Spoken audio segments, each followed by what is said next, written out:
Pendant plus d'1 an et demi, rien ne s'est passé. Et un jour, le 20 juin, ils sont arrivés dans l'unité de la brigade criminelle, 30 hommes armés, gilets pare-balles. On n'a jamais vu ça à Madagascar. Jamais. Sur un bazar, jamais ça s'est vu. Jamais. Et ils m'ont arrêté. Là, vous êtes jeté en prison, littéralement au cachot. Racontez-nous, c'est quoi cette détention que vous avez vécue? Vous avez été torturé, vous dites avoir été torturé? Alors, après passer 3 jours où les enquêteurs de l'ABC n'arrivaient pas à trouver de charge, malgré l'intervention du ministre, parce qu'ils remontaient systématiquement chercher les ordres du ministre avec les informations, au bout de 3 jours et demi, j'étais déféré devant la procureure qui elle-même, on avait payé pour qu'on sorte, parce que c'était le seul moyen, on pensait à l'époque que c'était le seul moyen de pouvoir sortir de cet état de kidnapping, parce que pour moi ça reste un kidnapping.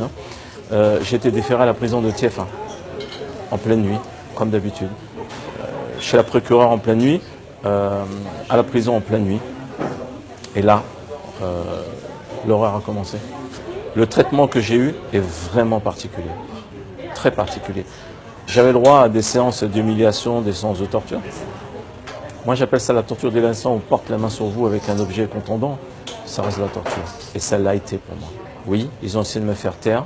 Le directeur, c'est l'un des meilleurs que j'ai pu rencontrer parce qu'il a été très conscient de la situation. Il m'a seulement dit, j'ai les mains liées et je ne peux pas parler, mais je vais tout faire pour qu'on essaye de ne pas te tuer ici.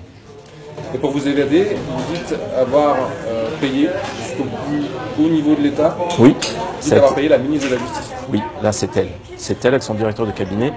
Et j'ai été sorti en 24 heures de TFA pour aller à Tanmour, la prison. Et de Tanmour, j'ai pu aller à l'hôpital 2, voire 3 fois. Chose que je n'avais pas le droit à TFA. Et là, tout a été organisé avec la ministre, son directeur de cabinet, le CE, le chef d'établissement, l'adjoint à la sécurité, la générale Madame Boud, qui elle contrôle les 4 prisons de Tana. Et puis ça s'est, de fil en aiguille, ça s'est constitué. Ça reste une affaire d'État. Et je ne veux pas faire partie de cette affaire d'État. Ce n'est pas l'affaire Pélican chez moi. Je veux juste qu'on me donne justice, qu'on redonne mon argent qu'on a volé, qu'on me paye tout ce qu'on me doit et que l'histoire, elle s'arrête là. C'est tout. On veut me faire taire jusqu'aux élections du président R. Oui, on veut me faire taire. Je pense que la France n'est pas dupe pour entrer dans ce jeu-là.